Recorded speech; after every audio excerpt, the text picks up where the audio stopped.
जय नित्यानंद। तो आज के ज्ञान में, जैसा कि मैंने अभी आपको बताया 61 बिंदु में जो बड़े बाबा बता रहे हैं, उसका स्पष्टीकरण से आपको फिर समझ में आ जाएगा। बाबा कह रहे हैं कि सच्चा सन्यासी वह है जो ईश्वर की हकीकत के बारे में चिंतन करता है। ईश्वर की हकीकत यानी जो अविनाशी है, जो कभी जिसके अंदर कोई बदलाव नहीं आता, वो ईश्वर है। और जिसमें बदलाव आता रहता है वो ईश्वर नहीं, वो माया है। ऐसा व्यक्ति ही सही मायने में योगी होता है। बाकी सब चाहे रंग रूप से या कोई धोती और ये वस्त्रों को अलग अलग गेरुआ कलर, ये कलर, वो नहीं है। अगर भीतर से वो सही मायने जानता है, अविनाशी के साथ कनेक्ट होता है, तो सही मायने में वो योगी है। उसमें जात पात का फर्क सिर्फ बाहरी कार्यों में ही दिखता है, भीतर से सब एक ही है। अंदरूनी जगत के सभी भेद मिट जाते हैं। शूद्र वह है जिसे ईर्ष्या और मान होता है। यहां देखो, शूद्र का मतलब वो नहीं है जो संसार मान रहा है, ठीक है ना, जो भेदभाव करता है यहां पर उसको शूद्र का है। तो जब तक हम लोगों के जीवन में भेदभाव है, ऊंचा नीचा, जात पात, गोरा काला, ये ये संसारी वस्तु है, भीतर भी अगर किसी के मन में ये चीज रची बसी है तो वो शूद्र ही है। ऐसा जंगलीपन की वृत्ति रखने वाला मनुष्य इस जगत में शूद्र है। मैला उठाने वाला हकीकत में इस जगत में शूद्र नहीं है, क्योंकि वह अपना सफाई काम निष्ठा से करता है। सिलाई मतलब कपड़ा और धागे में टाके लगाने वाला नहीं होता। सिलाई अर्थात मन और बुद्धि को आत्मा के साथ जोड़ना होता है। हम जो संसार में देखते हैं ना, सिलाई कर रहे हैं कपड़े, और वास्तविक जो साधना है सिलाई, वास्तविक सिलाई क्या है कि ये जो मन और बुद्धि है, इन दोनों को किससे लगा देना है। मन और बुद्धि जब मिल जाए तो क्या हो जाता है, विवेक। तो विवेक लगा करके किसके साथ कनेक्ट हो जाना, आत्मा के साथ। क्योंकि होना है, स्त्री पुरुष का फर्क बाहरी शरीर में होता है। स्त्री पुरुष का फर्क जो है बाहरी संसार में होता है। मनुष्यों के अंदरूनी गुणों में कोई फर्क नहीं होता है। फिर कह रहे हैं स्त्री का स्वरूप वह है जो बाहरी विश्व में एक रूप हो जाए। सच्चा पुरुष वह है जो अंदरूनी जगत में एक रूप हो जाए। अब जितने भी लोग जो माया की तरफ जा रहे हैं वो स्त्री हैं, ये नहीं जो बाहर शरीर का आकार बना, वो नहीं। जितने भी जो मनुष्य हैं, मनुष्य हो जो माया की तरफ दौड़ रहे हैं, वो सब स्त्री ही हैं। और जो चाहे स्त्री हो शरीर से बाहर, लेकिन भीतर अपने आत्म जगत की ओर, भीतर के जगत की ओर दौड़ते हैं, वो सब पुरुष ही हैं, यानी आत्मा ही है। और आप वास्तव में सब क्या हो, आत्मा हो, अविनाशी हो। शरीर नाशवान है, तो जो शरीर नाशवान हो रहा है वो आप थोड़ी ना, कंफ्यूजिंग है भैया। कंफ्यूजिंग बिल्कुल नहीं है, लेकिन अभ्यास रोज करोगे तो कंफ्यूजिंग नहीं रहेगा, अदरवाइज कंफ्यूजिंग लगेगा, ठीक है ना। अदरवाइज कंफ्यूजिंग लगेगा। सिंपल सा तो है। शरीर देखो, दो जगत है, एक बाहर का जगत है, एक भीतर का जगत है। इसमें क्या कंफ्यूजिंग है। बाहर जो है संसार दिखाई देता है जो कि स्थिर नहीं है। कल आप जवान थे, आज धीरे धीरे जवानी से बुढ़ापे की ओर जा रहे हो। ये क्या कंफ्यूजिंग है, पता तो चल रहा है कि आप बूढ़े हो रहे हो। कभी आप बच्चे भी थे। जब मैं छोटा था तब मुझे लगता था मेरे माता पिता भी क्या कभी बच्चे थे। लेकिन अब खुद माता पिता बनकर के देख रहा हूँ कि हाँ, माता पिता और बूढ़े हो गए और पिताजी चले गए। दिख तो रहा है संसार में सब कुछ मिट रहा है। और जो भीतर से आत्मा है, जो माता पिता को भी देख रहा था, जो भोजन को भी अनुभव कर रहा था, आज भी वो है। वो आज भी भोजन को अनुभव कर पाता है, आज भी सब कुछ देख पाता है, यानी वो नहीं बदल रहा। और ये शरीर नहीं रहेगा तो भी वो तो रहने वाला है, इसमें कुछ कंफ्यूजन नहीं है। जो नहीं बदल रहा, यहाँ पुरुष यानी आत्मा को, यहाँ आत्मा को पुरुष कहा है, सीधी सी बात इतनी सी है। और जो नाशवान है उसको यहाँ स्त्री कहा गया, बस इतनी सी चीज है। मेल एंड फीमेल एनर्जी के कनेक्शन से सृजन होता है, ठीक है ना। जब मेल और फीमेल एनर्जी दोनों अलग अलग हो जाएंगी, पृथक पृथक हो जाएंगी, तो उत्पत्ति नहीं होगी, ठीक है। क्योंकि अगर खाली स्त्री ही है तो जड़ कुछ नहीं कर सकता, खाली चेतन ही है यानी जड़ का संग नहीं है, तो उत्पत्ति रुक जाएगी, ठीक है ना। तो ऊर्जा जो है वो पुरुष की, जैसे ही संयोग करते हैं हम जड़ के साथ, तो उत्पत्ति होनी शुरू हो जाती है। जहां उत्पत्ति होती है वहां विनाश भी होगा, जहां सुख है वहां दुख भी होगा। तो हमें क्या करना है, भीतर से दोनों को अलग अलग पृथक पृथक करना है, भीतर से। यूं नहीं कि फांसी लगा करके आत्मा अलग फिर अलग नहीं हुई, क्योंकि शरीर भले ही दिख नहीं रहा लेकिन सूक्ष्म शरीर भी है, उसके साथ आप भटकते रहोगे, ये है तात्पर्य। तो आगे कह रहे हैं सच्चा पुरुष वह है जो अंदरूनी जगत में एक रूप हो जाए। भीतर से अगर आप जुड़े रहो, अपने ध्यानस्थ रहो, अब आंख खुल भी गई, भीतर मन और बुद्धि से भीतर ही ध्यान है आपका, आत्मा पे ही ध्यान है, और शरीर से आप काम भी कर रहे हो संसार के, तो आप आत्मस्थ हो, आत्मस्थ। लेकिन आप आंखें बंद करके लोगों को तो लग रहा है कि आप भीतर हो, लेकिन भीतर भी चिंतन किसका कर रहे हो? मकान, दुकान, रुपया, पैसा, नौकरी, धन दौलत, स्वास्थ्य, बीमारी, लाभ, हानि, इसका ही चिंतन कर रहे हो। तो आप क्या हो? जुड़े हुए नहीं हो। किससे?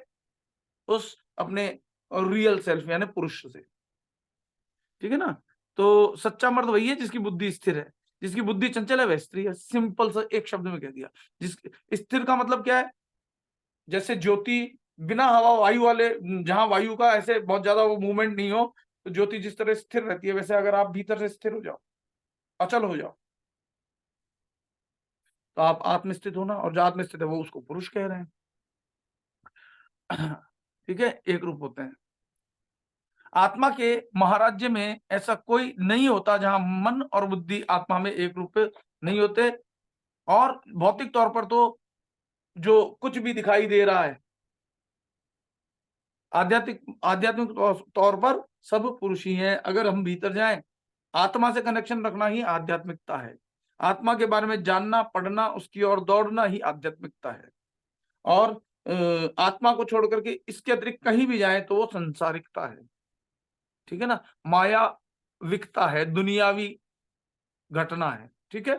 तो सिंपल है, मेरे हिसाब से समझ में आ ही गया होगा। और समझ में अगर नहीं आ रहा है तो एक ही उपाय है, अभी हम साधना करेंगे, ये लगातार करते जाओ, करते जाओ, करते जाओ, करते जाओ। जैसे जैसे मन बुद्धि बुद्धि शुद्ध होगी, मन शुद्ध होगा, मन बुद्धि मिल करके आपको रियलिटी का दर्शन करा देंगे। अगला बिंदु में ले लेता हूं। उस बिंदु में कहा है कि मानव शरीर एक गुफा जैसा है। मानव शरीर एक गुफा जैसा है और इस गुफा में आत्मा का वास है। जैसे मैं यहाँ बताता हूँ ना, यहाँ से एक गुफा है, भंवर गुफा कहते हैं। बाबा ने पूरे शरीर को मंदिर मान करके कहा ये गुफा जैसा है। इस गुफा में जो है आत्मा का वास है, यानी परमात्मा का वास है। शरीर में रहने वाले आत्मा को मोक्ष की सिद्धि प्राप्त करनी चाहिए। मानव शरीर अनेक भागों में बटा है, लेकिन आत्मा के सूक्ष्म स्तर पर सब अविभाज्य है। बाहर से देखने पर सब अलग अलग दिखाई देता है, आंख, नाक, कान, ये वो, हाथ पैर, और दूसरे पुरुष, ये वो सब, बेटा बेटी, ये वो सब अलग अलग दिखाई देता है। परंतु जब आप भीतर के मार्ग में जाओगे तो आपको पता चलेगा वो अविभाज्य है। अविभाज्य का मतलब जिसको जिसको खंडित तोड़ा नहीं जा सके, वो अखंड है। अखंड मंडलाकार, इतने शरीर होने के बावजूद भी जो वो भीतर का है वो सब में एक समान है, टूटा हुआ नहीं है। अभी बड़ा अजीब सा लगेगा, समझ में नहीं आएगा। क्यों? क्योंकि जैसे जैसे चेतना उठेगी समझ में आ जाएगा। जैसे कि मैंने आपको बताया कि जब बिल्ली गिर रही थी, वो जब गिरा रही थी वो लेडीज, तो जब वो गिरी तो मुझे लग रही है, क्योंकि उसके भीतर के भाव मेरे भीतर भी थे। अब महसूस हो पा रहा था जब कहीं एक रूपता थी। जब तक एक रूपता नहीं है तब तक कुछ एहसास नहीं होगा। तब तक खुद के सुख को सुख समझोगे, दूसरा चाहे दुखी हो रहा हो, मर रहा हो, कोई फर्क नहीं पड़ेगा। संवेदनाएं जागृत नहीं होगी, स्पंदन नहीं पकड़ पाओगे। ठीक है ना? लेकिन साथ ही साथ ये भी ध्यान है, जो शरीर है वो मायावी, वो मिट जाता है। खैर, तो इसको स्पष्टीकरण में बड़े बाबा ने कहा है कि शरीर आत्मा को बसने के लिए गुफा बनी हुई है। ये शरीर जो है आत्मा के रहने के लिए, जैसे मकान में शरीर रहने का स्थान है, शरीर कहाँ रहता है? मकान में। ठीक इसी प्रकार से जो भीतर आत्मा है वो इसका ये गुफा है, आत्मा के रहने के लिए गुफा है। पहले के टाइम पर लोग बाग गुफाओं में ही रहते थे, मकान तो बनाने लगे। बहुत पुराने समय की बात बता रहा हूँ, तब लोग बाग गुफाओं में, कंदराओं में ही रहते थे, है ना? तो ऐसे ही ये आत्मा जो है उसके लिए गुफा, ये शरीर, ये मंदिर है, ये घर है, ये मकान है, ये मक्का है, ये काशी है, ये काबा है, ये अयोध्या है, ये वृंदावन है, ये शरीर। और इसके भीतर रहने वाला जो है वही मुख्य है। वो है तो ये गुफा काम की, नहीं तो ये गुफा बेकार है। तो कह रहे हैं स्पष्टीकरण में कि मानव शरीर में रहते आत्मा को मोक्ष के स्तर पर पहुंचना है, यही इसका मुख्य लक्ष्य है। और इस लक्ष्य को छोड़ करके आप बाहरी कितनी भी उपलब्धियां ले लो, वो सब छूट जाएंगी। और जो असली लक्ष्य आपने प्राप्त कर लिया, फिर आप जो गलती से चाह भी लिया वो तुरंत हो जाएगा, क्योंकि आप वास्तव में यू आर द क्रिएटर। जब तक ज्ञान नहीं है तो आपके जो क्रिएटर वाली पावर है ना, वो उतनी काम नहीं कर पाती है। फिर कहते हैं आत्मा शरीर में हो तभी मोक्ष प्राप्त करना चाहिए। अभी यहाँ इसका मतलब क्या है? इसका मतलब यह है कि संभव ही तभी है जब आप इस गुफा के भीतर रहते रहते जो आत्मा है कर सकते हो। अगर वो निकल गया तो शरीर ही नहीं है तो कैसे मोक्ष प्राप्त करोगे? दूसरे शरीरों में तो वो भटक ही रहा है, सूक्ष्म शरीरों में। और उस सूक्ष्म शरीर से फिर एक नए शरीर का निर्माण करके फिर उसमें स्थूल शरीर में प्रवेश करता है। वो स्थूल शरीर मनुष्य मानव का हो तो बहुत बड़ी बात है, बड़े भाग मानुष तन पाओ। लेकिन अगर गलती से मानव तन के अलावा किसी और उसमें प्रवेश कर गए तो और गड़बड़ है। इसलिए जीते जी समझ जाओ, बाहरी शरीर के कई हिस्से होते हैं, लेकिन सूक्ष्म स्तर पर सब एक ही होता है। जब जीवात्मा की अनुभूति होती है तब द्वैत भाव नष्ट हो जाता है, यानी दूसरा कुछ होता ही नहीं, सिर्फ आप ही रह जाते हो, सिर्फ शिव ही रह जाता है। ये जीव मिटा मतलब मिल गया, विलीन हो गया, मन बुद्धि को जब जोड़ दिया आत्मा में, ये मन बुद्धि ही मिल करके इस आत्मा को जीव बना के बैठे। लेकिन जब मन बुद्धि उसमें विलीन हो जाए और अपनी ओर उसको दबाने की कोशिश ना करें, अपना अस्तित्व खुद मिटा दें, कैसे मिटेगा? वो उसमें विलीन हो जाए, तब जो है मुक्त हो जाते हो। जब जीवात्मा की अनुभूति होती है तब द्वैत भाव नष्ट हो जाता है, ब्रह्मांड में ईश्वर सर्वशक्तिमान रहता है और समग्र ब्रह्मांड ईश्वर रूप हो जाता है। ये पूरा ब्रह्मांड आपके भीतर, पूरा ब्रह्मांड है, बताया ना, एक पिंड है, ये ब्रह्मांड है। इस ब्रह्मांड में यहाँ ही तो हम ध्यान करते हैं, यहाँ से शुरू करते हैं ब्रह्म मध्य से, धीरे धीरे स्वतः ही आपके जो ब्रह्मांड है वो चैतन्य हो जाएगा, जागृत हो जाएगा, आप ब्रह्मांड के साथ एक हो जाओगे। ब्रह्मांड का मतलब समझते हो ना, ब्रह्म यानी आत्मा और उसके रहने का स्थान। तो आप ब्रह्मांड में ही रहते हो वास्तव में, परंतु अज्ञानता के कारण आप उससे अलग हो चुके हो, अज्ञानता के कारण। ओम प्रणव है, प्रणव है वह समग्र शरीर में व्याप्त है। उस ओम उस स्वरूप की आने स्वरूप के कि अन्य शरीर के अलावा की दशा है। ओम उस स्वरूप के अलावा की दशा है, शरीर से अलग है, मतलब शरीर में होते हुए भी वो शरीर से पृथक है। ओम जब निष्क्रिय हो तब पूर्ण हो, यहां थोड़ा वो हिंदी में सही कर नहीं पाए, ओम की शक्ति तब जागृत हुई है तब कहा जाता है।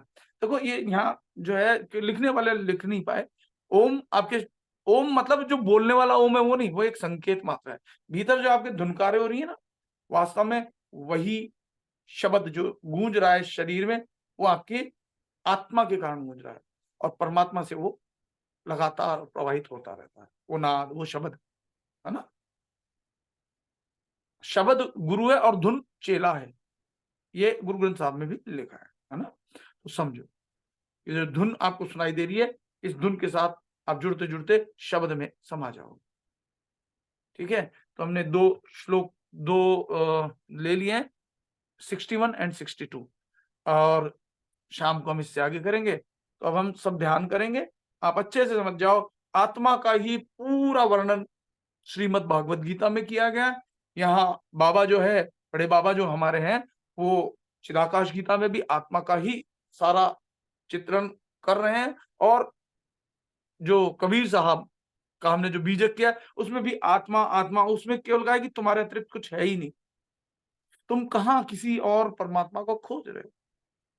तो सब ग्रंथ एक ही चीज कह रहे हैं, लेकिन जिन्होंने इन चीजों को समझा नहीं, तो आपको बाहर परमात्मा दिखाएंगे, बाहर दिखाएंगे बाहर, और बाहर परमात्मा मिलता नहीं, बाहर है माया।